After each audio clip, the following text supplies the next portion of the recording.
Hey guys, it's Heather from Here She Grows, and I thought today we'd get a little disco, have a little fun with plants, and that's why I'm rocking my silver sequin shirt because I want to talk to you about the color silver in the garden. So last year, actually every year, I get invited out to the Gardens at Ball in West Chicago, Illinois. And if you're not familiar with the Gardens at Ball, they trial tons of plants, annuals, perennials, vegetables, all sorts. So I make it a point when I'm invited, and I've probably been going for maybe the last 10 years or so, usually the end of like late July, early August. I think this last event was later in August.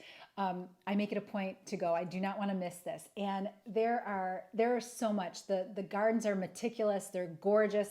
They're lush, so colorful. And of all the colors that jumped out at me, there was one color that jumped out and basically slapped me in the face multiple times because this color to me seemed to be in every bed. It was silver. So I'm rocking my silver shirt. This is the first time I've worn this shirt. I bought this in the clearance rack like 2 Christmases ago and remembered that I had it. So I thought this is a perfect time to wear my silver sequin shirt. And why not? I'm finally accepting the gray streak in my hair too. So we're going silver tonight. I've got 7 plants to show you. 5 are new to the market. 2 are not so new, but maybe they're new to you. There's annuals and perennials. And I have one that has culinary uses. So the cool thing about silver plants, when you're looking at a silver-leafed plant, that's telling you something. Oftentimes, they're very water-wise. They don't need a lot of water. They like sun. They can handle the sun. They reflect the sun. And if they're fuzzy, like one of these plants, one of my most favorite plants is, they can tolerate a lot of sun. So for me in my garden, having a plant that's really low maintenance, that doesn't require an irrigation system because I don't have that. I am the irrigation system. So something that doesn't require, constant babying, I don't have to fuss over it. That's my kind of plant.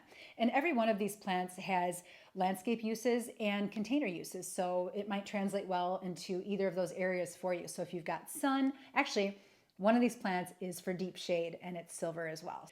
All of these plants are fairly low growing, so that means they're going to do well at the front of the border. And a lot of them can be worked into container arrangements too. And the other cool thing, there's so many cool things about silver. I absolutely love this color. The other cool thing about silver leaf plants is they tend to be deer and rabbit resistant. And that's not to say that a rabbit or a deer is not going to nibble them or experiment. A hungry deer or rabbit is going to try just about anything. But these plants, all of these plants, maybe with the exception of one, but I should say most of these plants are going to be deer and rabbit resistant. So let's get into it. First up is one you're not going to be able to resist touching. It's a silver beauty, but it's tiny. It's a lamb's ear. It's called Little Lamb. This is one from Darwin Perennial. It's hardy in zones 4 to 8.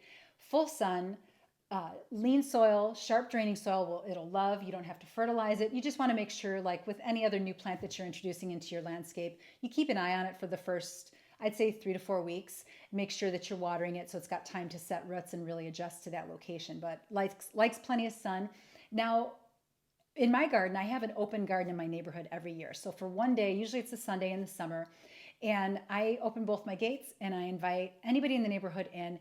And I guarantee you that when the children come through, and there are children all over our neighborhood, when the kids come through, they gravitate to my lamb's ear. I have one called Helen von Stein. Without even pointing it out to kids, they can't resist walking up to it. And that's exactly how I felt when I spotted Little Lamb in their trial beds at Ball. It's beautiful, and it forms the most beautiful pillows everywhere. They're about 2 to 5 inches tall, so it's super tiny, and about 12 to 15 inches wide. So this is definitely one for the front of the border, and you're not going to be able to resist touching it. It's that beautiful, and it invites you in. So if you've got kids or you're looking to provide a sensory experience in your garden, this is definitely one to consider.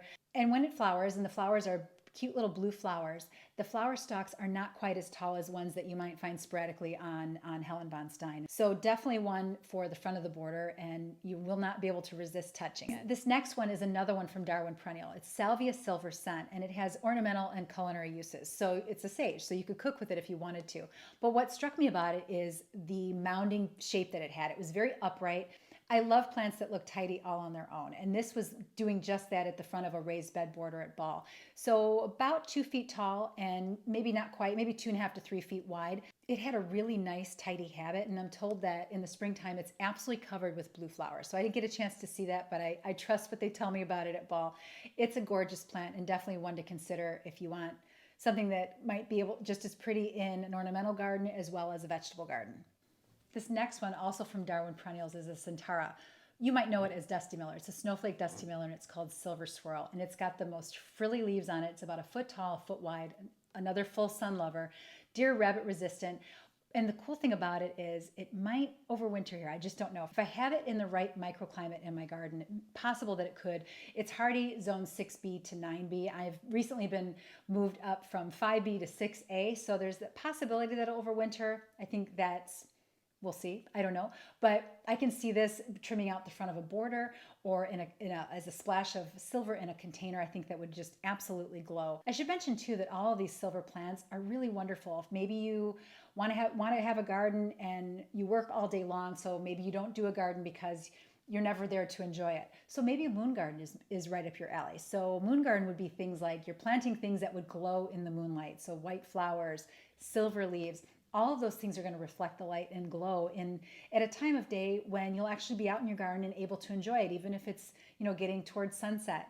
It'll glow in your garden, and all of these will look absolutely stunning in that situation, provided you're planting them in full sun. So Silver Swirl Centaur, and I just think that's such a fun name too, is a really nice choice for landscape or container. This next one is a sample that came to me from Proven Winners last year. This is Artemisia Silver Lining. It's hardy in zones 4 to 9, so it'll come back every year, and it's great for the front of the border or spilling over a container. It's one of those spiller plants. So in container design, you've got the thriller, which is the really tall guy, the filler, which is more of the upright guy in the center of the container, and then the spiller. Silver Lining Artemisia is your spiller. So it could spill over a container. Maybe you want it to spill over a retaining wall or hanging basket or window boxes. All of those applications would be perfect. Or let it grow in the landscape at the front of your border. It gets to be about 12 to 15 inches tall and about maybe 3 feet wide, and you just let it do its thing. But it's got heavily dissected leaves, really sun, heat, drought tolerant, all the things. It's a really low maintenance, easy care plant that has a lot of textural interest. This next one is for all of you that garden in shade, specifically deep shade. Ball Ingenuity came out with a series of Rex begonias. They're from the Jurassic series, and if you're not familiar with them, you got to check them out. The first time I saw the first introductions to the Jurassic series was several years ago at Ball, and I was blown away. They were spectacular. You will find leaf patterns like none other in this series. The newest introduction is a Jurassic Rex begonia called Snowfall. There's 4 sizes in the Jurassic series, and all of them have beautiful silver options within them.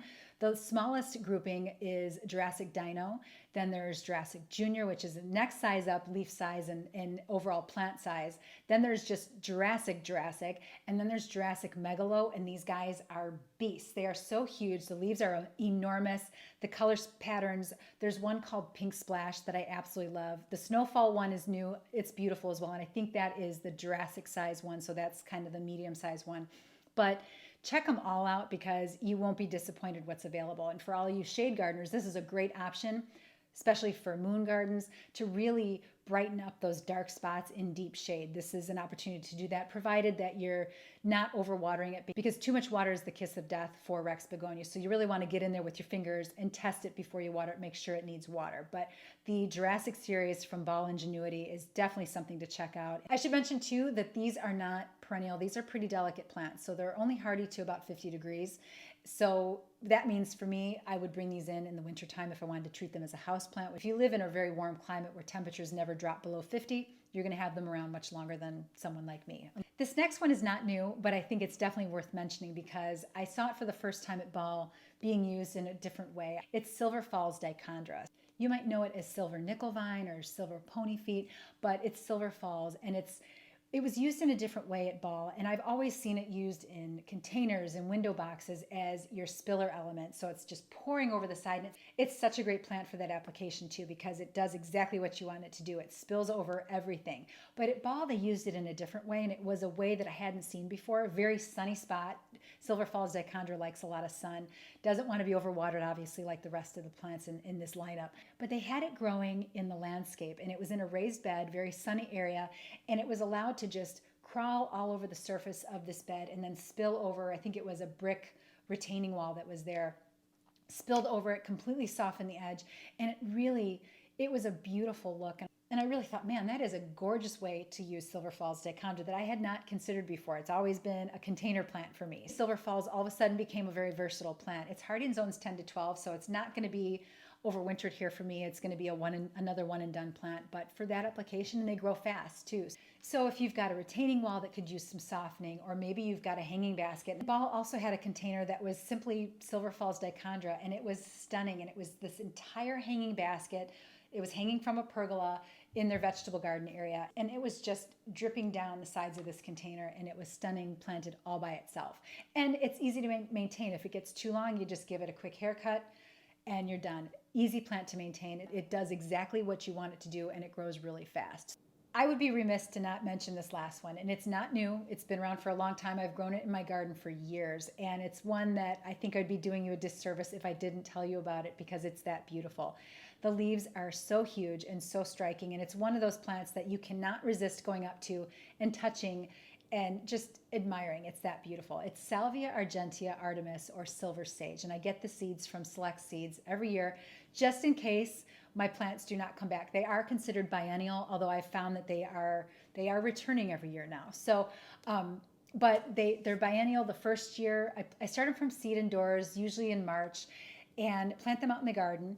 And the first year they get these beautiful leaves on them. They're massive, about 2 feet tall, maybe not quite 2 feet tall. The plant itself maybe about 1.5 feet wide. And they're all leaves that first year. The second year they return, and from that basal foliage, you'll get branches coming out of the center of it, multiple. And then those branches are just peppered with white flowers all the way down that the hummingbirds and the bees cannot resist. It's a very pollinator-friendly plant, and very low, needs good drainage, but doesn't need much water like the rest of these plants. Loves full sun, so just give it a hot site and let it do its thing. And those are my 7 favorite silver plants for 2024. And I hope you'll check them out. And thank you to Ball for always inviting me to the Gardens at Ball for your media day and the garden event last year. I always have a wonderful time, and I always learn so much from Ball. And thank you to Proven Winners for sending me wonderful plants to experiment with in my garden. That's how I find these cool things. So with that, I hope you enjoyed the video, guys, and I'll see you in the next one.